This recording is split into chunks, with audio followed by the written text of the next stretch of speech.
Сегодня президент Кыргызстана дал отчетную пресс-конференцию перед журналистами. Алмазбек Атамбаев рассказал, что через 2 года, когда закончатся его полномочия, он уйдет на пенсию, где будет играть на пианино. Кроме того, он готов отдать любому свой бизнес в Турции, если, конечно, кто-то сможет его там найти. Кроме того, он выступает за возвращение в стране смертной казни, но только для педофилов. Впрочем, были и другие довольно серьезные моменты, особенно по строительству каскада ГЭС. Президент считает, что Россия не сможет выполнить свои обязательства, и Путин в курсе, что будут искаться другие инвесторы. Атамбаев также рассказал о постоянных конфликтах на таджикской и узбекской границах и строительстве железной дороги Китай-Кыргызстан-Узбекистан.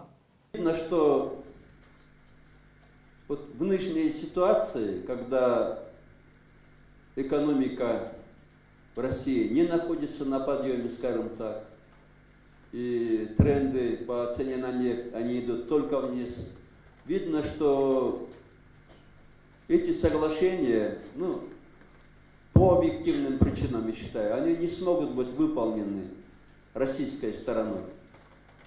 Мне здесь трудно винить российское правительство за то, что соглашения были подписаны. Тогда была другая ситуация, сегодня другая ситуация. Но это говорит и о том, что тогда Кыргызстан, конечно же, должен выходить из этих соглашений и искать других инвесторов и на Верхний Нарынский каскад, и на Камбарату-1, потому что эти проекты мы останавливать не имеем права.